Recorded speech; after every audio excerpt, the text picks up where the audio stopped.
Hello, YouTube. I am back and I am going today to be talking to you about a pretty important transit that we have going on today, or actually, I think it's tomorrow. We will have Sun squaring Pluto. So we're going to go over that here a little bit. I'm hoping you can see everything. I am back in my normal recording space from my last video. So, yeah, I'm feeling excited. I have a lot I want to share with you guys. So, if you would like to come along for the journey, go ahead, grab you something to sip on, or just bring your intuition, your mind, what have you, your love for astrology, and just kick back and listen to me ramble on for hopefully not too long today. Although I did plan on making this video about all signs. So this will be like my very first time doing this particular transit where I go through and I sort of talk about how I see this energy playing out through the different houses that it's going to be impacting in the different areas of your life. So without further ado, I am going to get into the information that I would like to share. If I look away, it's just because I have notes for myself in different areas. I have some note cards that I'm going to be reading off of just to make it extra impactful, so you'll really understand the point I'm trying to get across. So, yeah, so let's get into it. So, today we will have the sun squaring Pluto, okay? Or tomorrow. I keep saying today, it's tomorrow, April 25th. This is an annual sort of transit where it will touch down in four different areas throughout your natal chart. That is where you actually will feel sort of I guess, sort of a illumination around this part of your life, or sort of like a engagement with that energy a little bit more intensely than at other times.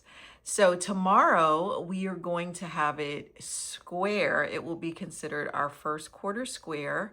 Um, Pluto and the sun came together for a seeding point back in, let's see, I have a date up here, January 23rd of this year at 3 degrees of Aquarius. So they started their new seeding point for this annual year of 2026. Like I said, it is an annual transit sort of thing. So it will, touch down in a different area. Well, not really a different area, but it will go a different degree point every cycle that it happens, at least until Pluto is completely done with that area of your life and transforming that area of your life. So it's a pretty important transit that happens for us annually. And I want to talk a little bit about it today. I know I had originally thought I wanted to share a little bit about the Uranus going into Gemini tomorrow, but I mean, there's just so much going on. Okay. We have Uranus going into Gemini. We have, I think, Venus going into Gemini. So but today I was like, out of all the things I really want to share about, I really want to share about this Sun Pluto transit that is happening. So, let's just talk about it. So tomorrow we will have, as I mentioned before, the sun in Aquarius at 3 degrees, and it is going to be squaring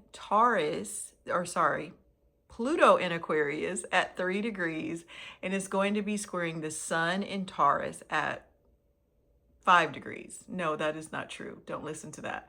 We're going to have the Sun in Taurus at 5 degrees squaring Pluto in Aquarius at 5 degrees. And So check for your personal planets and points around probably that 0 to 5 degree mark in your natal charts if you are following along with me and want to know how this time might pan out for you, or I guess sort of the energy and the vibe for your life around this time, or even just from a collective standpoint. One thing I always like to mention when I talk to people about astrology is how it's not always directly affecting us. And sometimes it's affecting another area in our natal chart. Sometimes it's affecting our family members or our significant other, our job or people on our job, our children. Um, yeah, it could really touch down at any given time or at any given place and point in our lives or throughout the collective of the world. So I want to share a little bit about that. Of course, we know, or if we don't know, Aquarius is the change that is happening is from a collective standpoint. Aquarius is a collective type of energy, dealing with sort of like the higher mind and innovation and um, technology. And yeah, so it's groups and it's really about the we instead of more so of the me. That would be more of like the Leo part of your chart. So, so without further ado, we're going to delve into some of the notes I took. Like I said, just to be clear, the sun in Taurus is at 5 degrees, is going to square Pluto in Aquarius tomorrow, April 25th, or depending on where you are in the world, you it's already happened. It's already the tomorrow or that the particular date that is supposed to reach its full um, seeding point. But what was I going to say? If not, it is building up to this square, but you probably have been feeling this energy. Um, Maybe even as early as the beginning of the week or somewhere around that point, as the sun has been getting closer and closer to reaching this square between Pluto and the sun. So I wanted to point out that Pluto is a slow moving planet. And like I said, Pluto is going to be working in this particular area in our lives for the next 2 decades plus. So it is one of those energies where it may seem like, nothing's happening, but over time, as you start to notice different things, as degree points start matching off with certain degree points in your own natal chart, or if you're looking at a chart from a collective standpoint, a particular place or country or city or what have you, you will start to sense this energy as we move through Pluto transit through Aquarius. I know maybe online you have heard that we are in what is considered Aquarius age, the age of Aquarius, where, a lot of life is shifting. People are shifting. We are more so online these days. That's a very Pluto and Aquarius thing, or just an Aquarius thing in general. Um, we are, we are trying to learn how to find ourselves within the busyness of the group. Like Aquarius is like the star card in tarot. So it is that energy of, how am I set apart? How am I different? How am I out of the box? How am I innovative from all the other people, or just within the group? It's still very much so about the group, but finding your own unique voice, finding your own unique energy within the complexities of a system and of a group. So we may see this playing out in other countries, other places, what have you. So I wanted to also point out that the beginning of Pluto's seeding point, where the areas where I'm going to touch on a little bit today, happened when Aquarius reached its critical degree point, or sorry, Pluto reached its critical degree point in Aquarius, which was back in January 2024. So if you can remember or cast your mind back to that time frame, we had Pluto officially make its conjunction with, meaning that it's going to be staying in Aquarius for the next 2 decades plus, back in January 2024.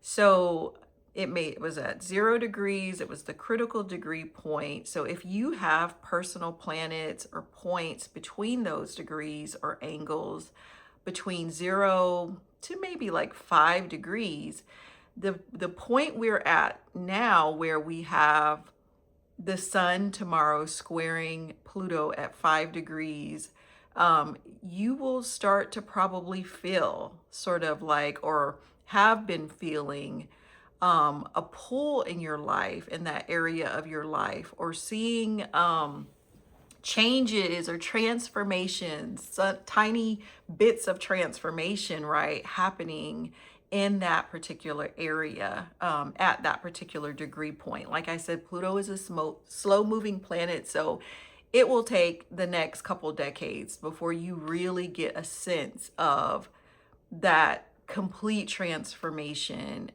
or that death or that rebirth, as Pluto wants to focus on in this particular area of our charts. So so it's you want to look at the fixed energy in your chart, the fixed elements.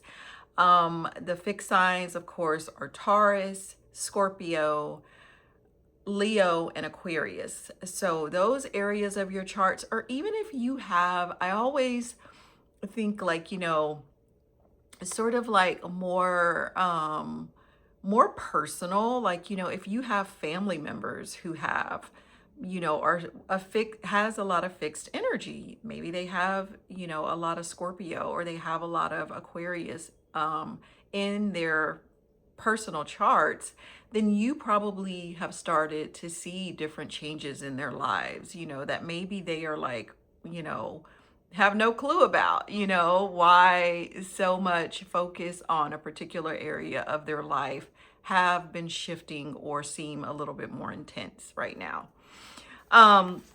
So you want to check that. Again, this is the first quarter square. So for this year, for this start of this annual year, Pluto in Aquarius conjuncted the sun on, I do have that date, I think. If I don't, I think it was, yeah, I already mentioned it, January 23rd, and they were at that 3 degree seeding point for 2026.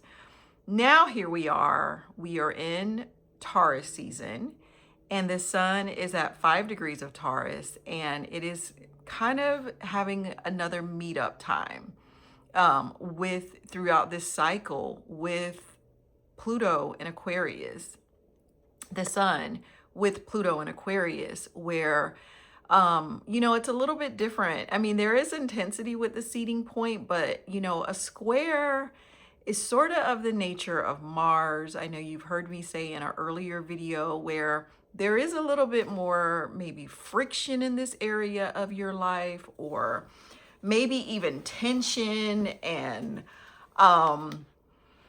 you're sort of Mars energy, depending on how Mars is in your chart, isn't easy. Or even if you have the perfect Mars, I think it is designed to make you take action. Okay, and so whether if you're an action oriented person, or you are more sort of like a passive aggressive type energy, you are feeling a sense of, I have to take action. I have to physically take action, or there is action occurring in this area of my life that is bringing about, maybe um, feelings or just a sense of intensity in your life right now. So it's revealing something though from that 2024, as I mentioned earlier, seeding point when Pluto was, announcing, I'm here to stay in Aquarius in this area of your chart, in this area of your life, to get you to make actionable steps and to get you to see what area of your life is requiring rebirth, is requiring a power upgrade, or you think of the sun, strength, So, needless to say, Pluto is in it for the long haul, right? Pluto isn't going anywhere for many, many years for us right now. And it will engage with this area in our life as it brings us to full change. Next, I wanted to just talk a little bit about the energies of the sun. Okay, I have some sort of bullet point meanings of what the sun can represent for us in our life. Um, just to kind of show, you know, the intensity of this time. Obviously, the sun is I think, the most important luminary. Everything revolves around the sun. I mean, the moon is pretty much so up there. You need, the moon and the sun are obviously the sun being the day luminary and the moon being the night luminary. Those two energies definitely, pack a power punch in our lives and our identity and who we are and how we see life going and how we are even planted and seeded, right? So the sun in astrology can show us where we're independent. It shows us our identity, our identity. It is more of like the I am statement. It's our strength, our motivation, our passion for life, our self, our ego, where we take on leadership, is our sun energy. We all have a different season that we were born in which the sun was of power in our life at that point in time. It shows us our vitality, what we illuminate, our light, right? Our individuality. It can also show us things like our father figure or the dominating people in our life. So the sun is a pretty important luminary. It's a diurnal luminary, so that means it governs the day. The moon is a nocturnal luminary, meaning it governs the night. It is where we take action. The sun is where we take action. It's our energy and our drive. It's at home in Leo. It's exalted in Aries. So it's very fiery, So we will feel a sense of passion about whatever it is regarding this square in our life with Pluto. So it's pretty serious, energy. It's our masculine energy too. I think I would want to bring that up. The moon is more of the yin and the sun is more of the yang energy, where, the sun is about that force, that go. It's that action, whereas the moon is more of that intuition and more of that introspection energy in us. So what does Pluto show in astrology? Okay, you might ask. Pluto is a powerful planet as well. Pluto shows us transformation, power structures, dynamics, power dynamics, death, rebirth. It's a generational planet, so Pluto takes a little bit longer to go around the entire zodiac. In fact, throughout our entire lifetime, Pluto will not have probably finished its way around the, well, not probably, will not have finished its way around the entire zodiac, because it takes a little bit longer. It's our personal evolution. Pluto can also be attributed to like sort of what's hidden in our lives, what's taboo, like our shadow side. So it is also another very, very powerful energy.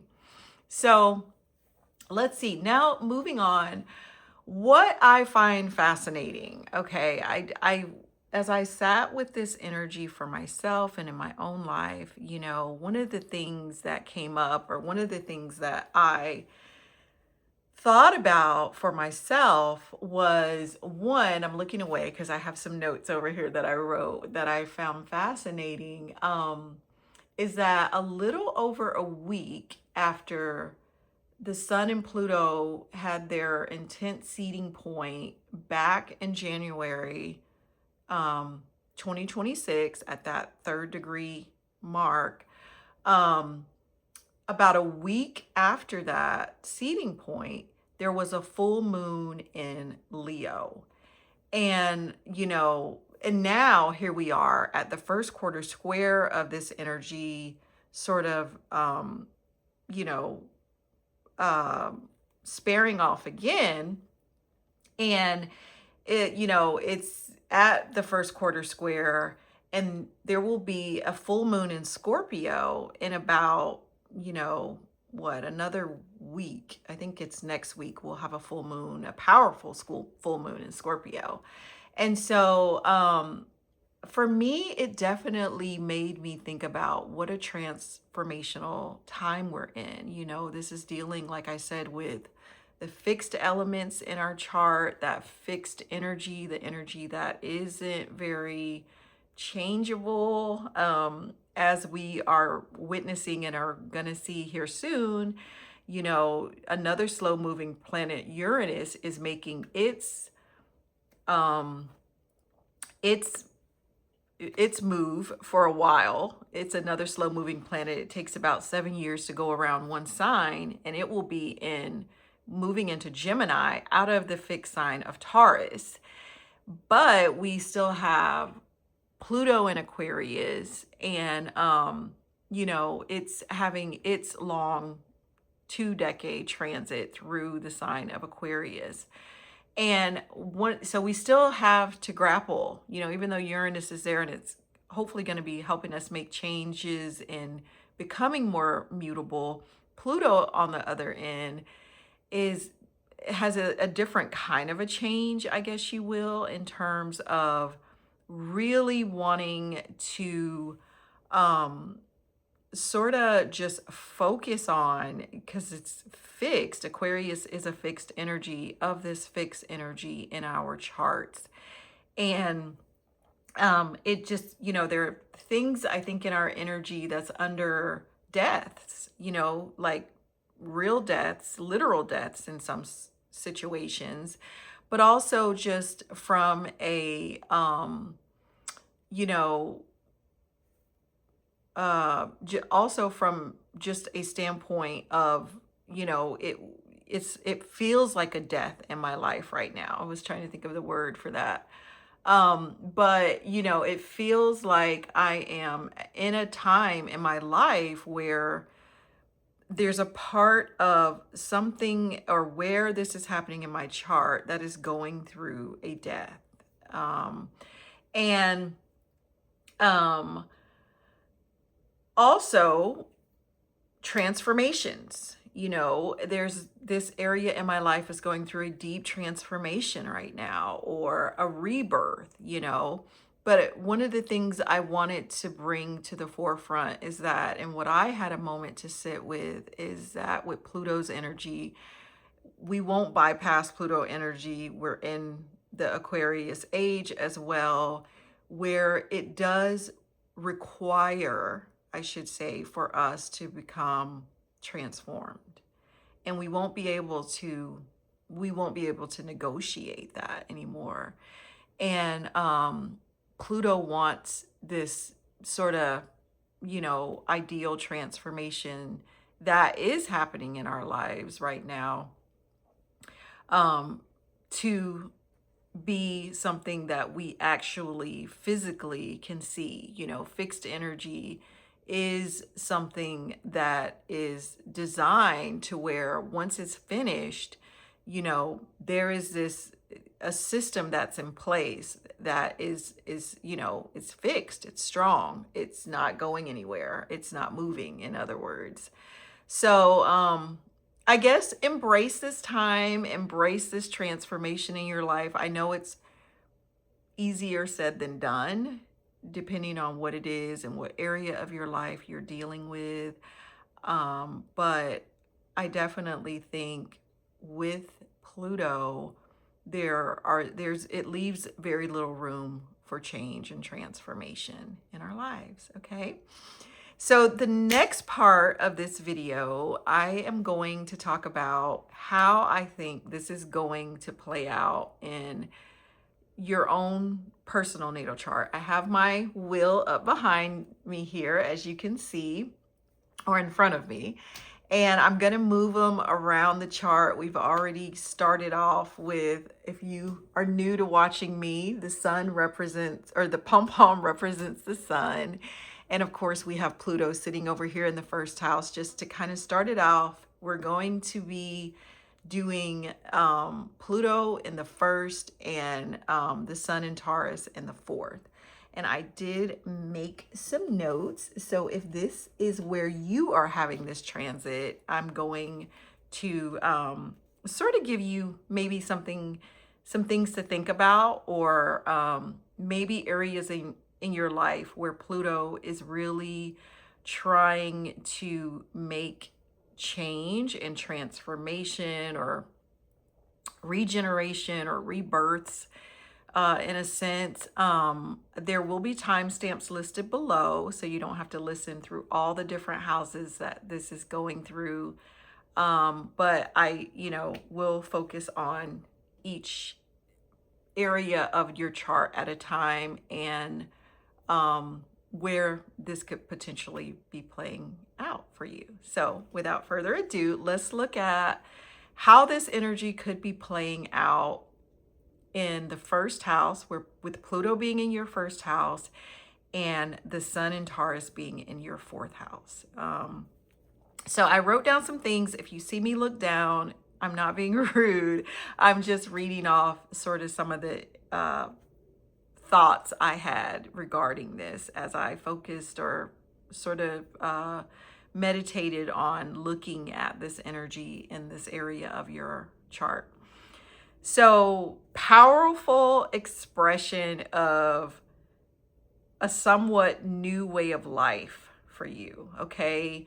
The first house deals with your identity, how you self-actualize, right? Like how you actually move in the world. Like it is the house where is home to Mars, is home to Aries.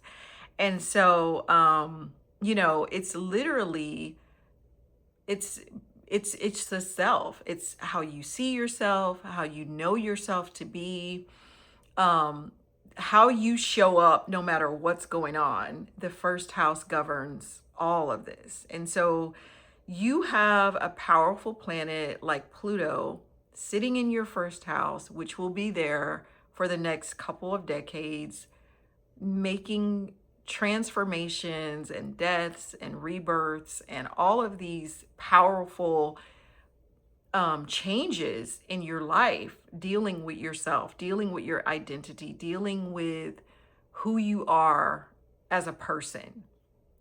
And I just think, this is probably one, if not the most powerful transits that's going on right now, between the different areas of the chart. I mean, I say that, but there are other powerful areas. I just think this one is probably particularly more powerful because it is dealing with you. This is all about you. This is all about transforming and a transformation of the self.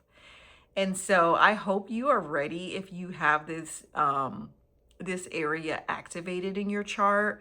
because there probably is, as I said before, that very first seeding point when Pluto moved into your first house for good back in January 2024. Now at this first quarter square, you are starting to see some action, okay? Because Mars is about action. And you might even feel some friction. There could be some tension regarding the areas of the fourth house, your home life, your living, your family, your immediate and your biological family, your lineage, the way you were conditioned to be, you know, having a tug of war with Pluto making these major changes in not just your psychology, but just even in how you act and show up in the world. Um, and there could be major tension in this area around that, tensions, maybe even dealing with, you know, how your family expects you to show up and how you actually show up. This is like major life change stuff. The type of person they thought you would marry versus the type of person you're actually interested in marrying, because this is who you are. This is what represents how you see yourself, not how your family see you. So this is really some very, very powerful things happening in the sign of Taurus. That is a more foundational planet. It's Earth, and so it's ruled by Venus. And it wants to be harmonious, and you have this square between Pluto where it's really making you question, like, am I going to be as pleasant as I would like? Am I going to be as harmonious as I would like, knowing that I'm changing, knowing that I'm not the same person anymore? So Pluto in the first, Sun in the fourth, I wish you well. I know this is probably a major change that will be ongoing for the next couple of decades. So give yourself grace and understand that, Pluto really wants you to take action on yourself right now, okay? So now let's move along to that second and fifth house axis. So I'm going to try not to knock the wheel over as I'm moving my little planets here. We have Pluto in the second, and we have my sun is not the most stable, but I like it.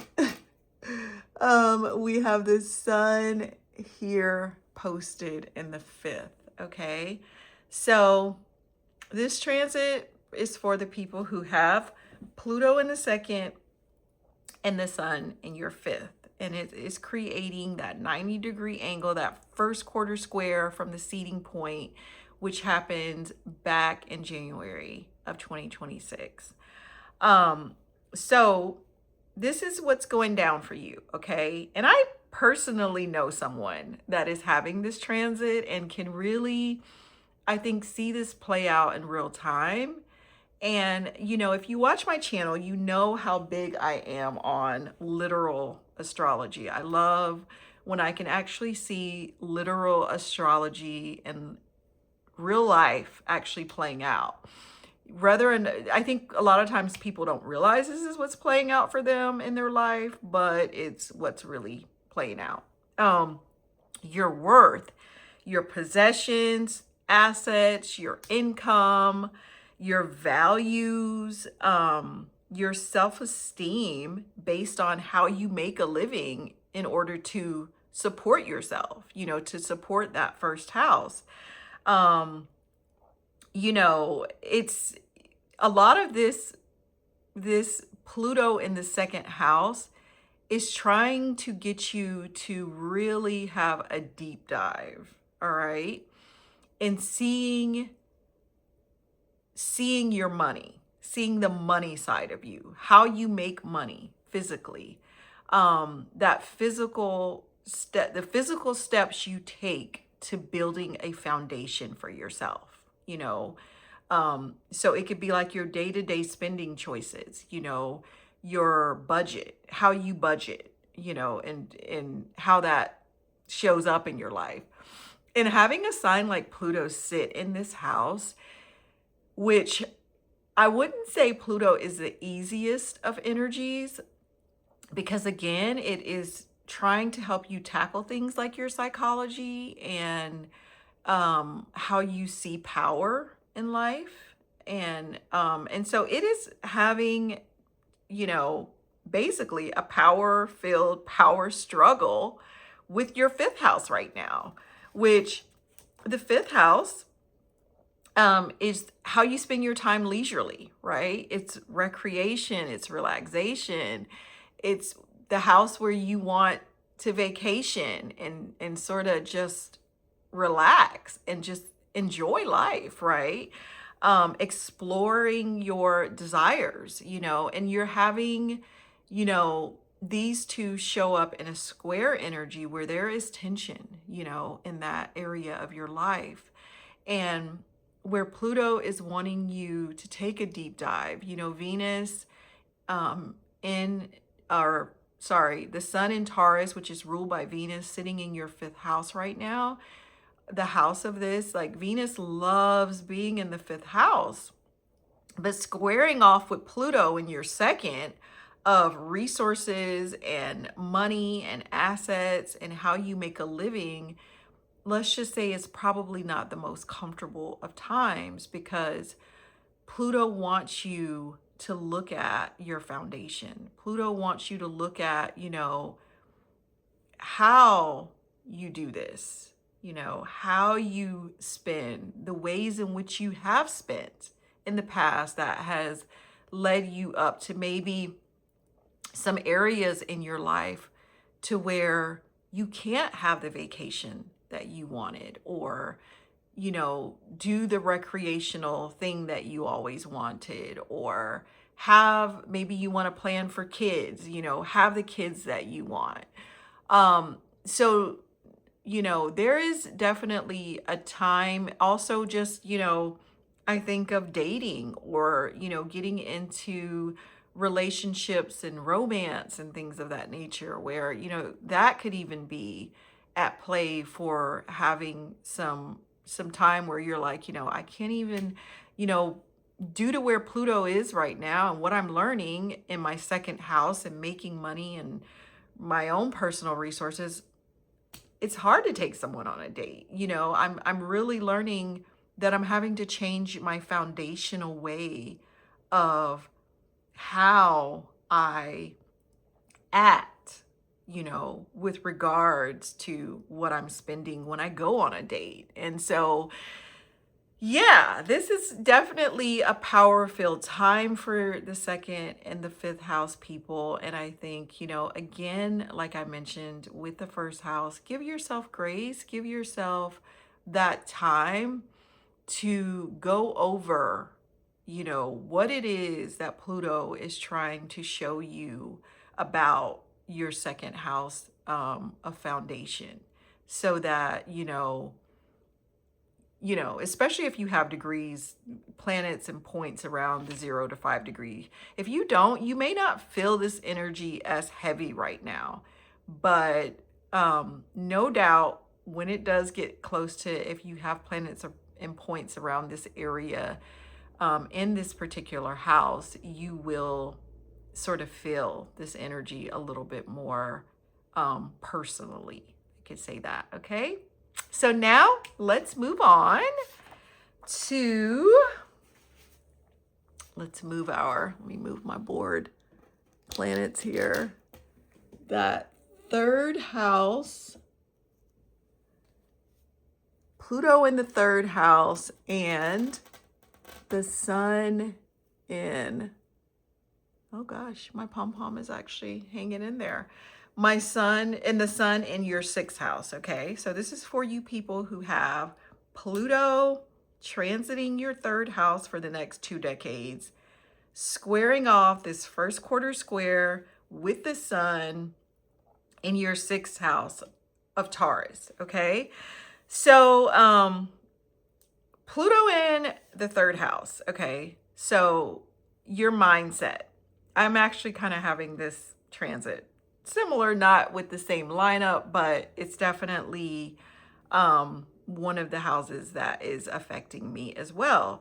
So I kind of feel comfortable talking about the third house right now. Your mindset, the way you communicate, your communication style, your learning, um, daily, your daily learning, your short-term perspective on learning, and just your short-term perspectives, period, just your perspective on life. But it, although may not be long term, um, your things around your peers and, your extended family, your relatives, your siblings, your neighborhood, your, things you do daily, like, I don't know, like go to work, or the neighborhood the supermarket you go to, um, the way you think in terms of where you live now, the neighborhood you're in right now, where you want to live, what's your ideal place that you would want to live in life, Pluto in this house, yeah, right now for you. Um, and Pluto, like I said, is a long-term planet. So it's putting a lot of focus. It's putting a lot of energy on the mind, on the psychology and how that is playing out for you right now. Um, and, your commute, like where you go from here to there in your area.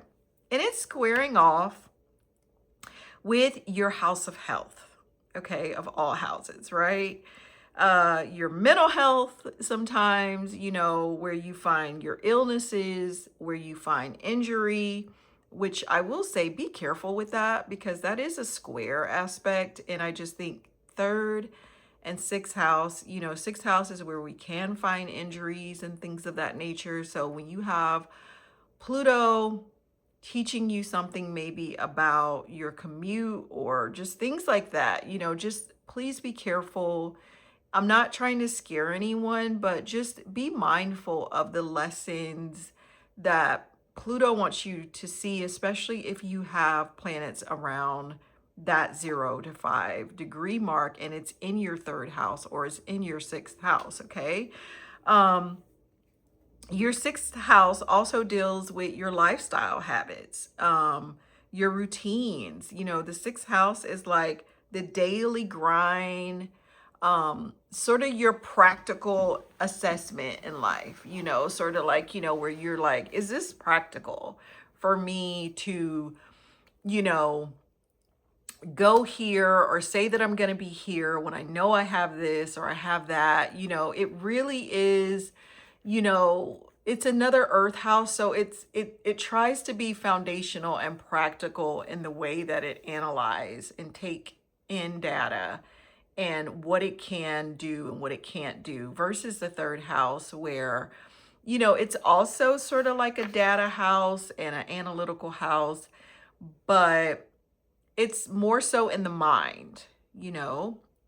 So you have the mind, you have the third house being sort of like the mental mind, the details, and the sixth house being like the practical mind and the foundational mind of things, as well as other routines and things of that nature and health. And so I would say, with these two in a square, okay, aspects, all right, there is no doubt probably you are seeing some action being taken, maybe a lot of action. So be gentle with yourself. These are not, the sixth house already isn't an easy house, particularly if we have health issues. I love that, the sun and Venus is there, because maybe that can sort of you know, lighten the load. Venus is a benefic planet. The sun and Venus, you are thinking more of how you can make things a little sweeter in your life, maybe perhaps, and more harmonious. But it is a square with that third house where Pluto is. And, you know, Pluto is wanting you to dive deep. It's trying to reveal things in your life that is going through transformation, going through, you know, areas of rebirth and, yeah, and evolution. So, and it's going to be there for, you know, the longest. The sun is going to move and go somewhere else, but Pluto is going to be there for a while. So Pluto, in a sense, is squaring off with the sun there, is wanting the sun to really get a clue, you know, really get a clue. Like, you know, um, yeah, are the sweeter things in life, you know, doable right now? You know, is this hurting your health or is it helping your health? You know, how practical is this, right? So, so yeah, so you want to definitely look at the lessons of Pluto and the transformations that Pluto is taking you on as well. Okay? So that is what I wanted to say for that time or that place in your chart, the third, between the third and the sixth house. And now moving along, and I'm not doing that bad on time. I'm surprised. When I actually make notes for myself, I stay on track. We will move on though to the fourth house, which is where Pluto is for you, and the seventh house. Uh-oh, I don't have, hang on a second here. I don't have up a marker because I decided I would leave the nodes placed. I think it's important for us to see where the north node and the south node is at as well, just because that is sort of our karma right now in life and what we are working through from a karmic standpoint. You know, we are saying goodbye, or the south node is in the Virgo axis of our chart, or not for me, the Virgo axis, sorry, but in the, well, no, that's right, for everybody. The Virgo axis of our chart and the north node is in the Pisces axes of our chart. So we'll put the sun right here for people who are having this transit between your fourth and seventh house. Okay. So we've already talked a little bit about the fourth house and what is there. We know it's our home, it's our living space, our family, immediate or biological, our conditioning, our lineage, our, you know, one thing I wanted to say about the fourth house too can show our private habits, you know, like sort of what brings us comfort, you know. It's yeah, you know, it's really that place of home, governs sort of that yin energy, you know, and sort of where a lot of people don't know or can't see about us, because the fourth house is a little hidden, you know. And so when you have a planet like Pluto in that house already, that can be pretty rough, you know, or no, I won't say rough, but just pretty transformational in you having to see your conditioning and who you really are based off of the time you spent in the soil. You know, the fourth house is like the ground. You know, it's that's why in astrology it's called the IC, because it's like, you know, it's further in the ground, whereas the 10th house is high in the sky. And you know, when you think of like being planted, you know, in the soil, you know, you don't really know what kind of fruit is being bore. It's growing, right? Depending on whatever kind of soil it is, how it's being watered, all of those things. So Pluto is there now and will be there for you people who have this transit happening in your life for the next 2 decades. So, kind of like what I was saying with the first house, this is a heavy or hefty transit, and I think it is really wanting you to dive deep, or if you haven't already, especially if you have planets or points there at that degree point, at that between that 0 to 5 degree point. You have already probably started to just understand a little bit about your lineage, understand a little bit about maybe your paternal bloodline and how things truly are, or truly have played out in your life, and sort of growing you, or you becoming the person that you are today. So you have this, and it is having a power struggle. We're going to call it a power struggle, okay? Because sometimes Pluto can represent power struggles. And it is having this time with the seventh house, okay? And we already know the seventh house is, you know, I thought I had it on here. Oh, I do. Okay. Your partner, your partnerships, okay? So like your marriage partner, or a partner that you are serious about, like it's a public thing that you guys are dating, you're in a relationship. Um, you know, Contracts, soul contracts can be found here, like maybe people who are on your journey and they are teaching you things or have taught you things, and they're still in your life. Um, and maybe they aren't from your lineage, but for a fact that they are your soulmate. And this is also, the seventh house is the house where you want to feel some sort of balance, some sort of harmony, right? It's the traditional house of Venus as well, in astrology.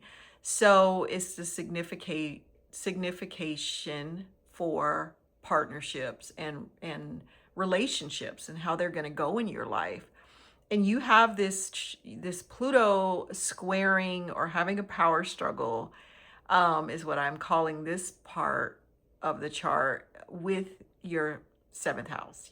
So you can only imagine the things, that could be going on right now for you.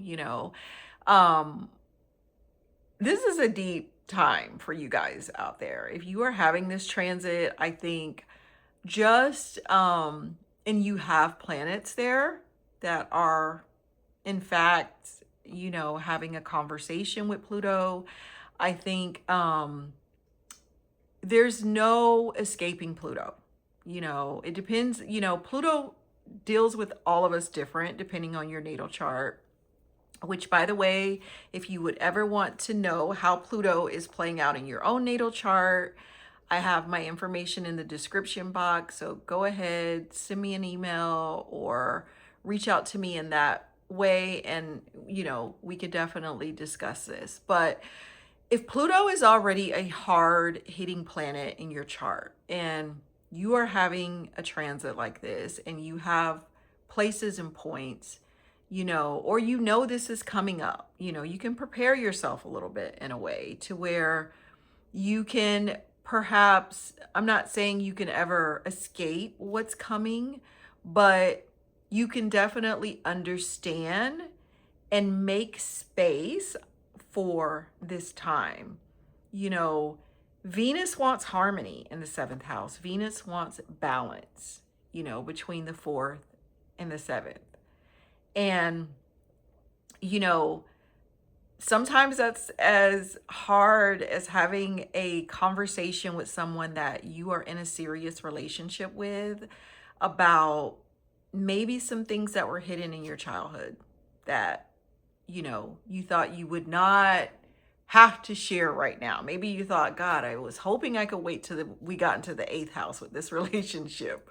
But here we are, engaged, about to get married or newly married, and we are having to have this conversation.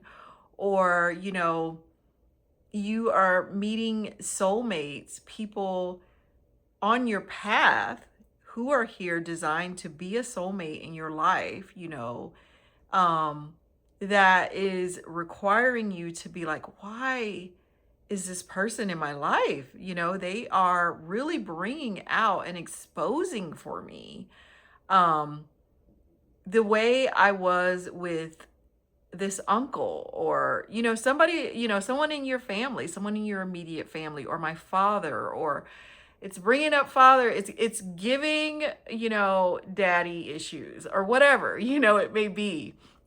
So I think give yourself grace and give yourself a time to connect with Pluto and see what it is that Pluto is showing for you.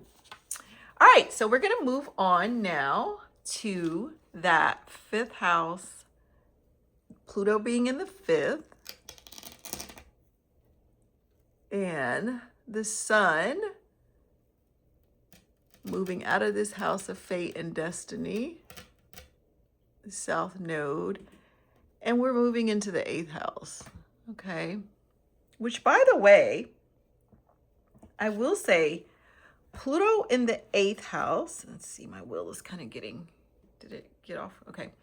Pluto in the eighth house can, I'm not going to say it has an easier time, but it is, Pluto a lot of times is one of those planets that you don't always know what it's revealing. And, the eighth house is also that house in our natal charts. If you don't know this already, or if you don't watch a lot of astrology videos, where a lot of things are already hidden, okay? There's some taboo stuff going on. There's already transformation. There's some fears, some traumas. There's a lot of things show in our eighth house in our astrology charts. So when you have the sun there,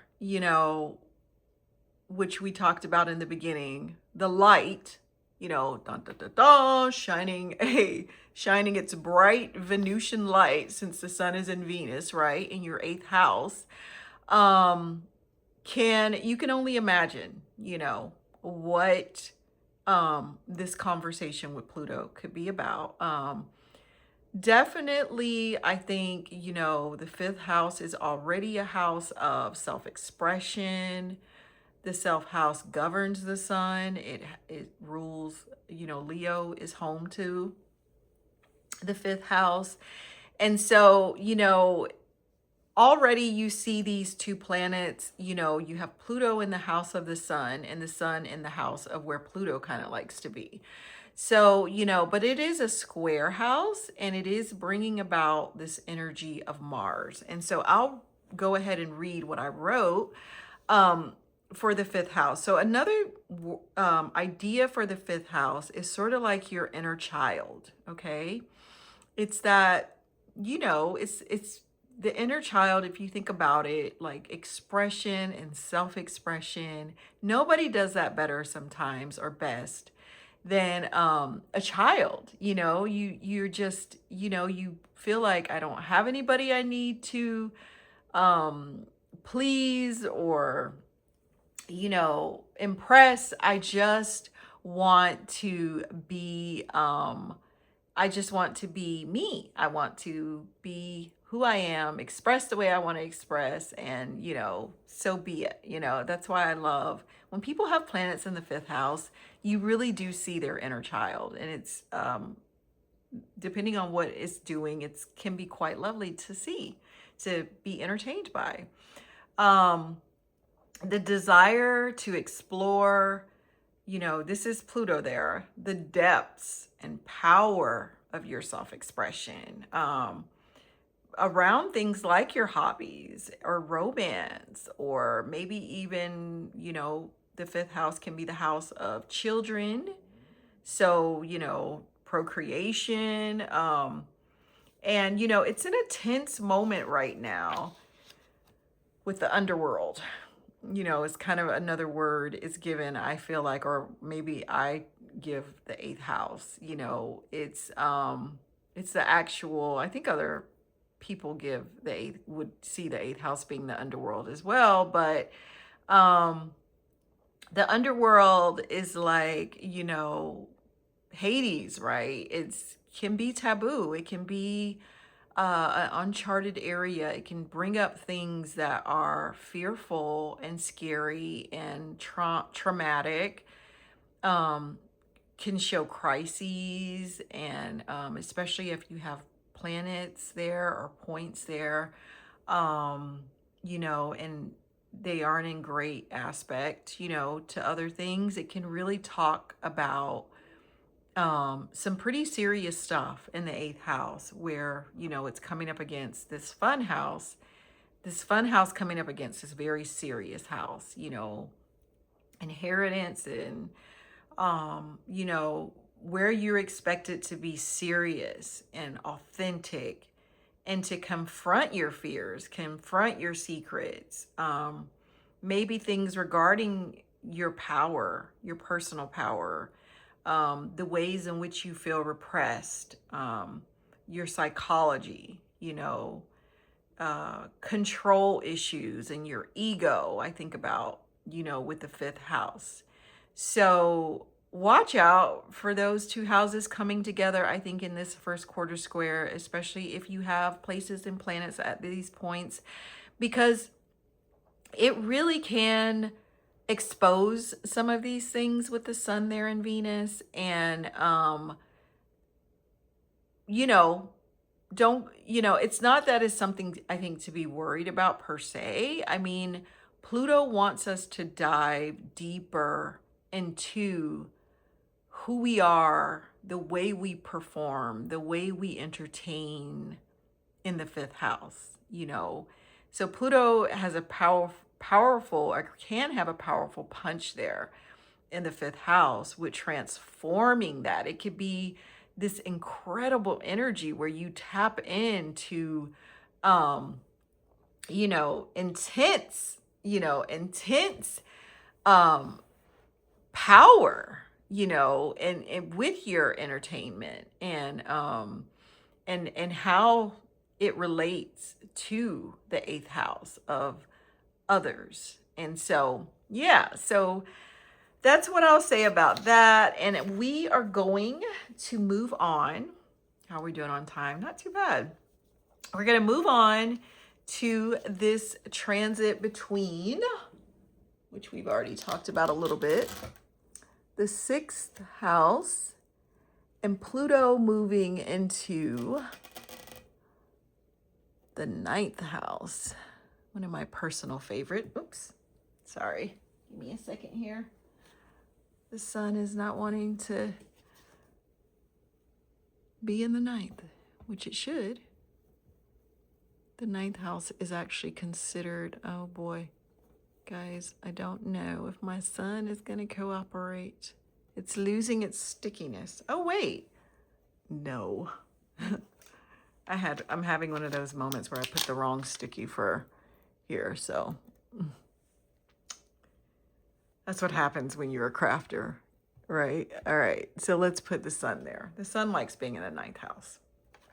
It is joy to the sun. It's where the sun finds its joy in astrology. So the sun is there in the ninth and Pluto is in the sixth house, okay? So if you are having this personal transit in your natal chart, I have some things I've jotted down about this.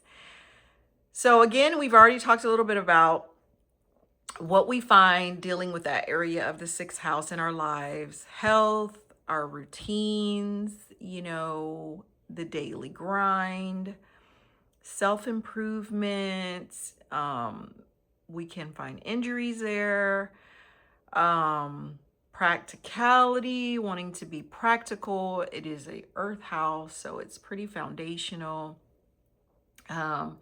And it is squaring off with the house of expansion, where with none other the sun, which is where the sun finds its joy. The sun loves being in the ninth house, in the house of truth, higher learning, publishing things, broadcasting, long distance travel, living abroad. Can I say more? I mean, it's another great house. Philosophy, divinity, religion. And we are having this square between these two energies, between the sixth house and the ninth.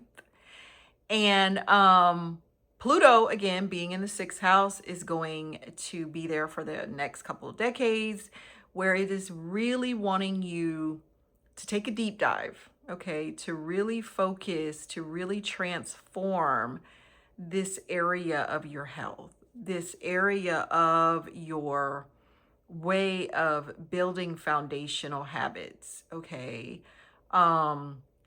This area of, looking at your mental health even sometimes, and how you're doing things, how you're moving about the daily grind, the things that just no matter what, it has to get done. It's not always pleasant. It may go unnoticed. It's not even like it, it gives you any bit of glam or anything. It's the sixth house, and can be a really tough time in the sixth house, especially with Pluto there. And when you have it squaring the ninth house, where the sun wants to be, you can almost think about this. Maybe you have a book you're trying to publish, you know, you're writing, the sixth house deals with those type of things. It's a Mercury house after all. And it deals with wanting to do like big projects, writing something and getting something to where it can be, excuse me, published or put out there. The ninth house is kind of up above the horizon, and making a name for yourself. It's higher education, higher learning. So and you're having this square moment there where you have to take a look at, gosh, this is a lot of work. It could be tension, especially if you have and you'll keep hearing me say this, personal points or planets that is squaring off with Pluto right now, and having to have a conversation with Pluto about power struggles and power dynamics, and just how you see power as a person, and how this energy even plays out in your own energy, so yeah, so we're going to move on. I know time is sort of going here, and we're going to talk about how this transit is affecting you if you are having Pluto in your seventh house of partnerships, right? Oh, God. Dear you. I'm just kidding. Pluto in your seventh house of partnerships and soul contracts, and okay, let's see here, squaring off with the sun in the 10th house. I am so trying not to knock my my will off, but anyhow, so you're having this transit, and it's hopefully you can see that. I know I have a couple of things going on over on that side, but Pluto in the seventh house, in your house of partnerships, marriage, potential soulmates or soulmates that are there, whether that be romantically, platonically, what have you, just the main person right now, one-on-one relationships that's, helping you do something, whether that is build something that is of substantial use, You know, like I said, it's romantically motivated and it's serious. Long haul, for the long haul. It also is the house of open enemies, you know, for the seventh house. And it's in a war right now, right? Between, or I shouldn't say war, but it's in that first quarter square time where you are Pluto right now. And you're squaring, you know, the 10th house is in a square with you and this energy in your chart. And you know, Pluto is there, and Pluto wants the depths, you know. It wants the depths. It's a pretty intense planet when it's transiting your seventh house. Um it's just a pretty intense planet in general, but in your seventh house of relationships, you are definitely not looking for anything surfacey. And the relationships and the soul contracts that you are building right now, and probably for the next couple of decades, are going to be relationships that transform you, that change you, um, in a very powerful way. Something that you will always remember. So you have this squaring off or having a power struggle, depending on how you look at it right now, with your house of commitment, public standing, long-term goals, formal contracts, career, status quo, leadership, and your role in life. What a time you might be having, you know, as you fit these energies into, you know, what tension is coming up for you that you are seeing around relationships and long term. You know, you are probably asking yourself those long term questions if you're in a relationship right now, especially if you have planets or points that are touching down with Pluto right now. You know, is this really the one? You know, I mean, we're already engaged, or even if sometimes we've already gotten married, um, are or can we stand the test of time?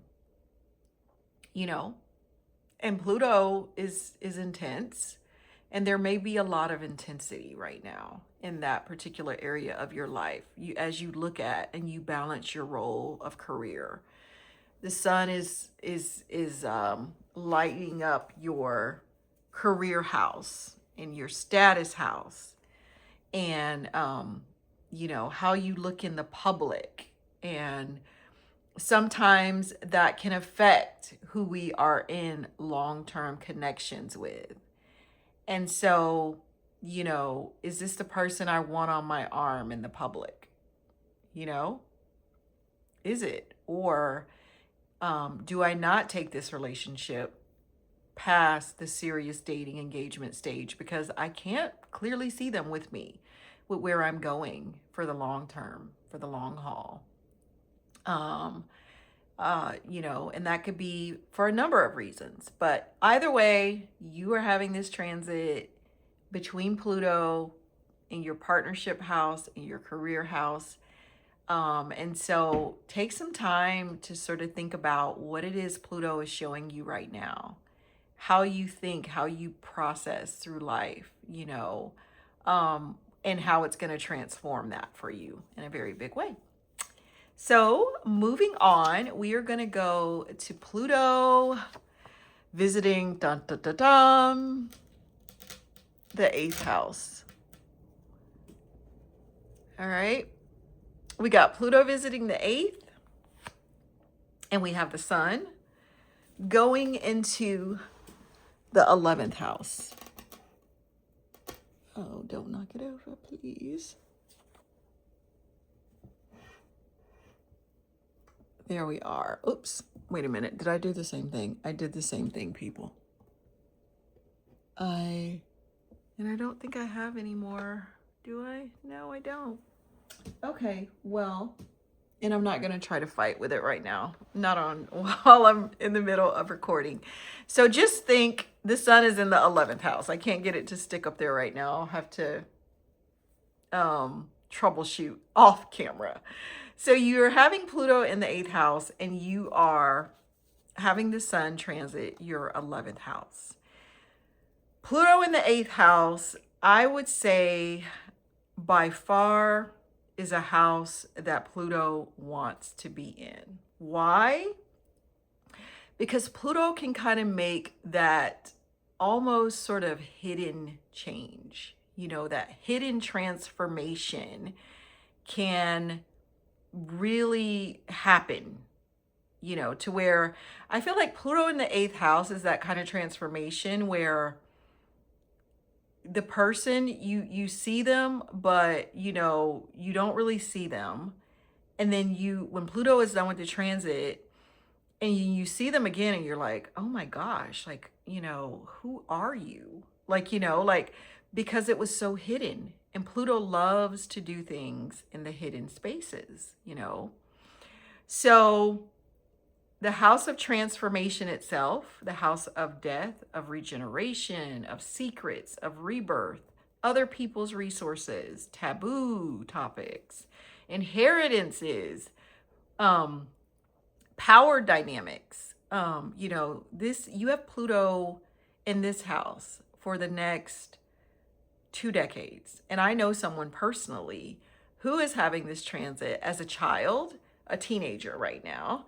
And, you know, it could be a very, very intense time in your life because you are really learning the depths of yourself, you know, your psychology, how you look at the world, how you look at power, how you look at power dynamics. You know, it's a pretty deep time, and it's squaring off with the areas of your friend groups, your community ties, your wishes and hopes, your allies, your personal networks, and all of those, you know, things that connect you to the outer world. But you have Pluto in the 8th in this inner world of yourself. And so, again, this can be a time where, you know, if you have places and points at that 0 to 5 degree mark where you are having a moment of major transformation of your psychology, you know, depending on what planet it is, depending on how this planet shows up in your own energy, and what it's doing. You know, it's a lot that we look at when we look at a person's natal chart, but it can really show a time still, even with just the sun. I think my sun can't go up in the 11th. The sun in the 11th, can you see it? There we go. With Pluto in the 8th, you know, it can really show where and how you are transforming to meet the groups that you are aligning with, which can be some pretty powerful groups, if you ask me. You know, with Pluto in the 8th and it's squaring off, or it's really revealing for you a sort of a power dynamic between Pluto and the networks and the groups and the people that you are in contact with, you know,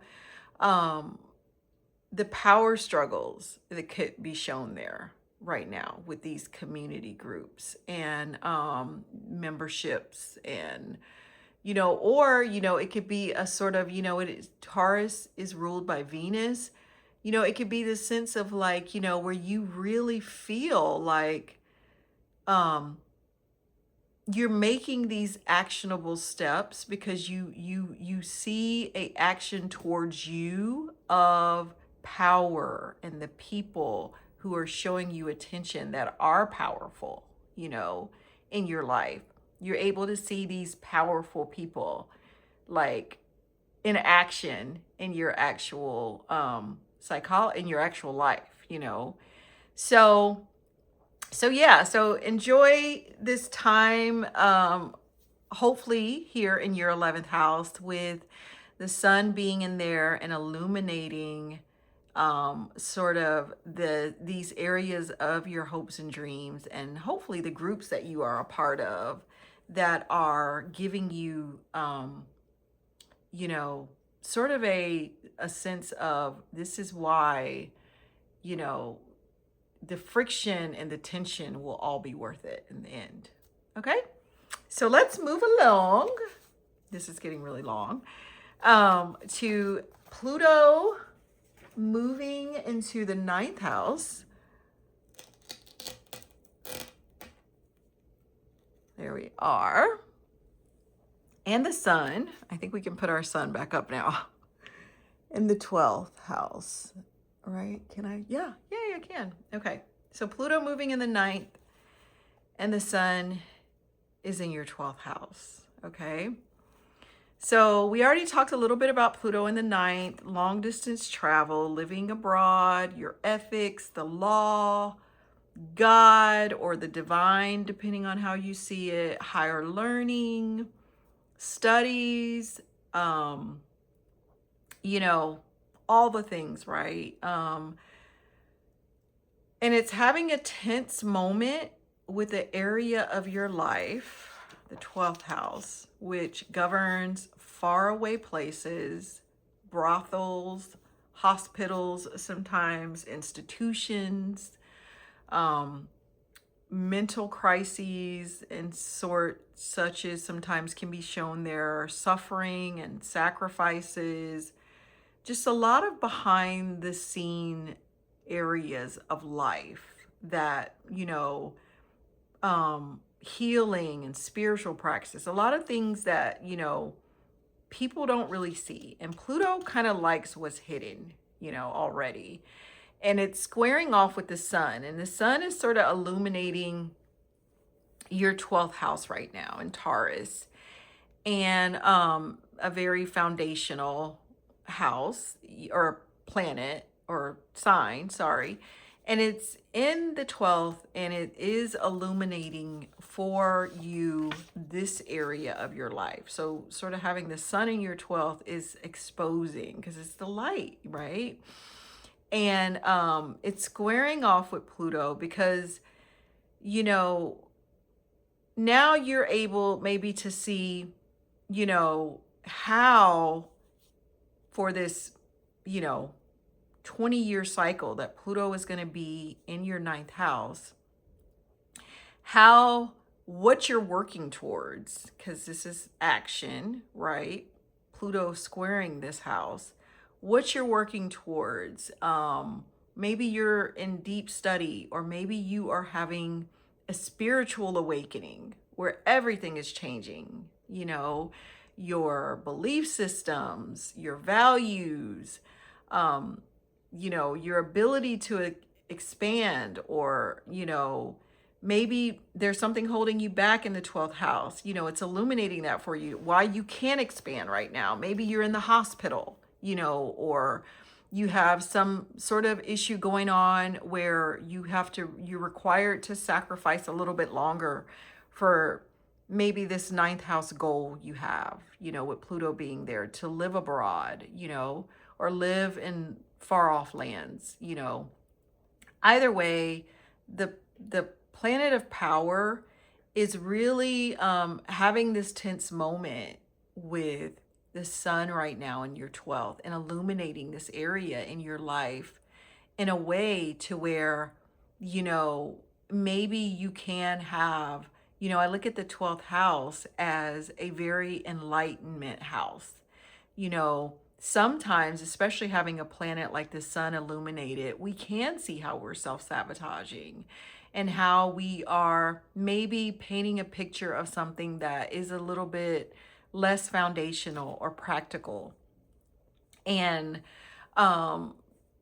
you know, so you might want to look at that, you know, take a look at that, look at what's going on in your 12th house right now we all have these areas in our life where, especially if we have planets there and points there in our natal chart, that is wanting us to pay attention to and illuminate something that Pluto is already begun the work on transforming, regenerating, and changing in our life. Okay.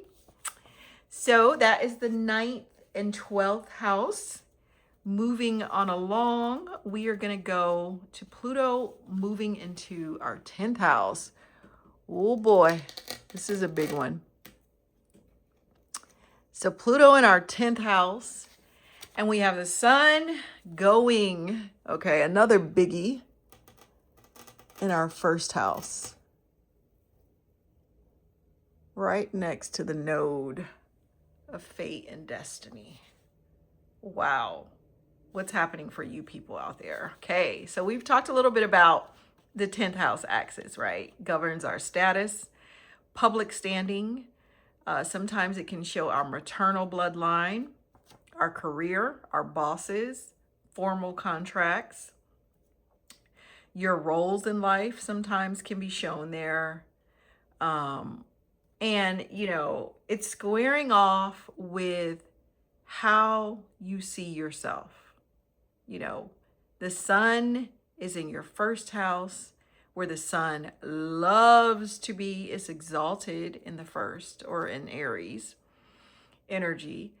And it is kind of giving you an outlook, you know, it's illuminating for you yourself, you know, how you see yourself, you know. And then you have Pluto, this powerhouse of change and transformation, and it's in your career sector. You know, it's around things like your bosses. It's around things like your maternal bloodline, and sort of, you know, that whole thing, because it's, you know, opposite of your 4th house, family. And so, you know, it's having this square moment, this Marsian type energy. And I guarantee you, for you people, your identity, your self-expression, your personal style, all of these things, you know, are really coming up into focus with this 10th house right now. You know, how you self-actualize, you know, or is Pluto putting this pressure of, if I want to get to the top, I have to be like this. I have to look like this. I have to speak like this, or whatever it may be. I have to change my identity around my job, especially if you have points and planets there. I have to change my identity around sort of the status quo, you know. So you want to check that out in your chart and know that this is very loud for you, and it's going to continue to get louder and louder over the next couple decades, as Pluto will be in your 10th house of career and of the maternal bloodline, and sort of where you've come from that standpoint. And so, yeah, I hope this helped. And we are now going to move on to Pluto in the 11th house. I'm really loving talking about Pluto today. Oh, remember, we can't stick anything on my 11th house. That's right, I don't have it. Well, just know Pluto is in the 11th, and the sun is moving along to the 2nd house right here. So there we are. Sun is in the 2nd. Pluto's in the, what did we say? The 11th. Okay. So the 11th, let's deal with Pluto in the 11th first. All right. So we've already talked. No, we haven't talked about Pluto being in our 11th. So we have talked a little bit, though, about the 11th house, your networks, community groups, friendships, hopes, your charities, and how you're charitable. Sometimes it shows that. your sense of abundance, all of these things, right? And you know, you're having a tense moment here, this square with your second house of, you know, your livelihood, your personal assets and possessions, values, you know, your self-value due to what you bring to the table, you know, what you acquire, what your personal assets are and your possessions, your worth, your self-esteem can be found in the second house. And so you have a planet like Pluto that's going to be visiting your 11th house for the next couple decades, making its first quarter square with your second house. And if you have planets and points, I know I've been saying this throughout, but if you have planets and points that is touching down with in that 11th house with Pluto, squaring this second house where the sun is right now, illuminating your worth and all of these things. You know, having the power giant itself in your 11th house is definitely showing an energy. It's giving an energy of, you know, people in power. Okay. People in power squaring off with you, you know, and, you know, I think if you have your second house, the sun in your second house, a Taurus house ruled by Venus, you know, you might have wealth. You know, it's not far-fetched to see this, you know, especially depending on what your second house looks like, what personal planets you have in your second house. You could acquire some pretty nice things, things of value. I'll put it to you that way, especially in Taurus. Things of value, things of worth.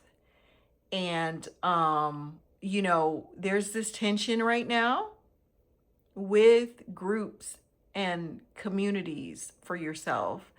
You know, I feel like Pluto in the 11th can show even these sort of groups that, you know, people don't know that are there. They're kind of hidden, you know, because they're just so powerful. I would just say, you know, look at sort of how this energy is bringing about transformation in you, how you see power, how you see power dynamics play out in your life and in your livelihood, how you take care of yourself physically, take care of your first house, because that's what the second house is there to do. It's there to support you. So, so definitely take time to look at that if you have personal planets and points there, especially, but just know that you are going to be feeling this energy between these areas in your life, especially there with Pluto for the next couple decades. So now we will move on to, last but not least, this is my transit where Pluto is happening for me right now. And so I feel a little bit more inclined, I should say, to talk about this one.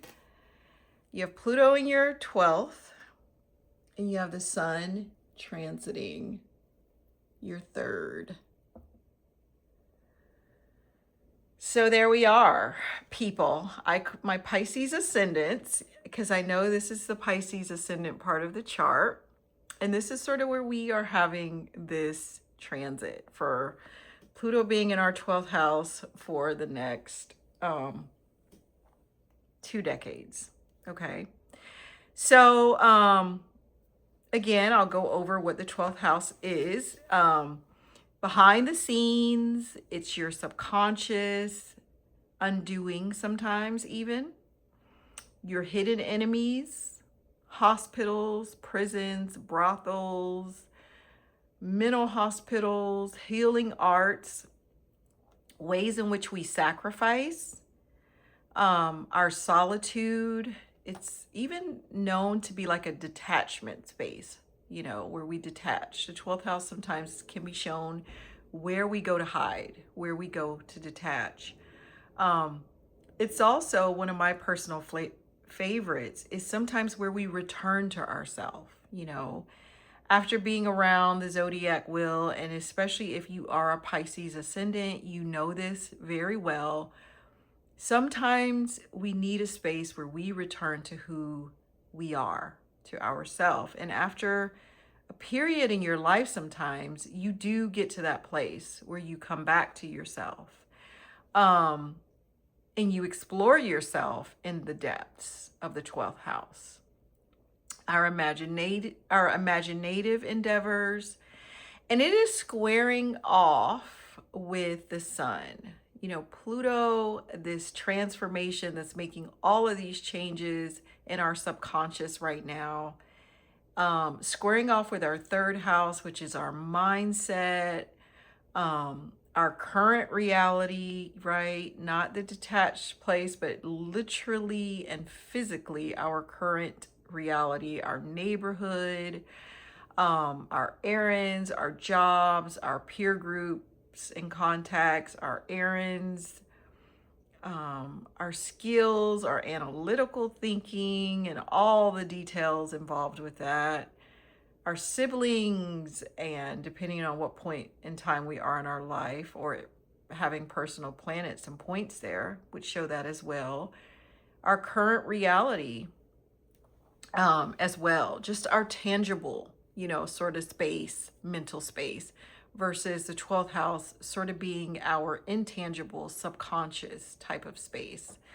So, Pisces risings, I would love to know what's going on in your life right now.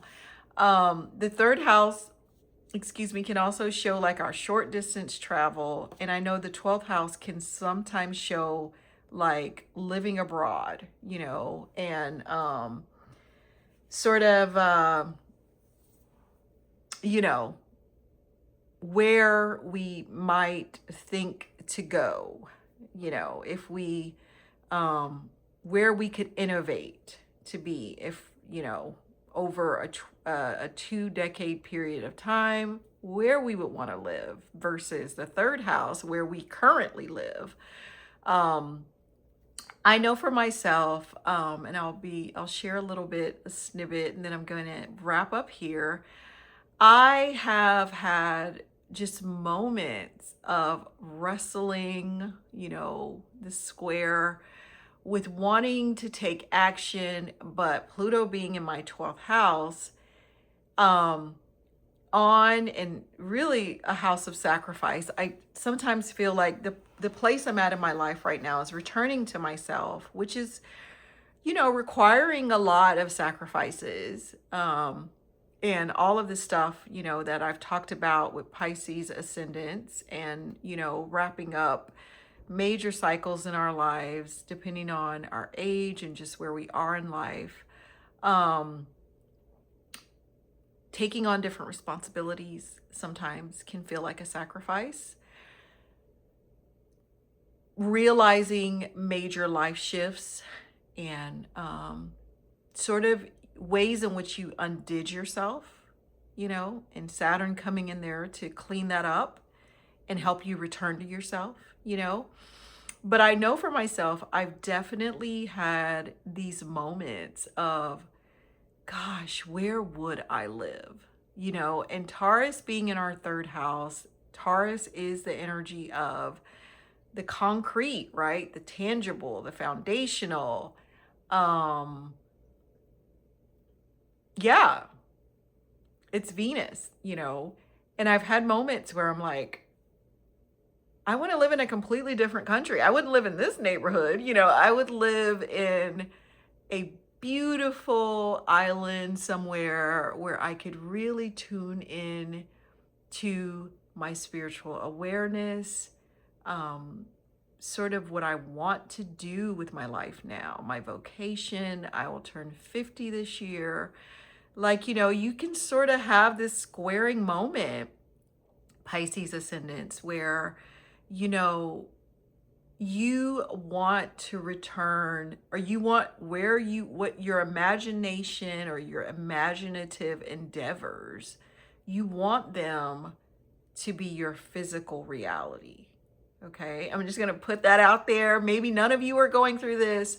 Again, the 12th house can deal with many different areas, as we've talked about. And for Pisces right now, there could be a lot of energy around wanting to detach versus having a lot of errands to run, and just your mindset and perspectives having to shift and change because of building foundational stuff in your life right now, right? So I'm going to leave it right there. This video has been very long. And please leave a comment below. I would love to hear where this is touching off or squaring off for you, I should say, in your chart. And just know that this is the second cycle of this transit. You know, we're going to reach the full moon cycle, which I'll probably come back on here and talk a little bit about, as well as the third quarter square. And then we go into a completely different cycle with this energy. So if you have personal planets and you have points in your chart that is connecting with Pluto right now, or even connecting with the sun in Taurus right now, you could be really activated and feeling this first quarter square in a pretty intensive action, you know, kind of way, right? Like just making moves. So, and of course, if it isn't the best time and it's really hard for you right now, my heart definitely goes out to you. My empathy, my sympathy. Yeah, I know it's not easy for everybody. And I would just say hang in there and know that, you know, we're all made of the universe, and energy is always shifting and changing. And so hopefully it will shift in a favorable time for you eventually soon. So with that, friends, I am going to say goodbye, and I will see you again. I have some ideas of another video that I am going to make, and hopefully it'll be all signs. I don't know, these are a little long, but if you enjoyed it, give it a thumbs up, leave me a comment. I'm really trying to grow my YouTube channel, if you can't tell. I've just recently started to make actions, Pluto in my 12th, with connecting more with the internet in Aquarius, which is definitely not easy for, I think, somebody who grew up in a generation where there was no internet. So my perspective and mindset has shifted quite a bit. And I've, as you can see, pretty literally taking action on that. So peace and blessings, and I will see you on another video.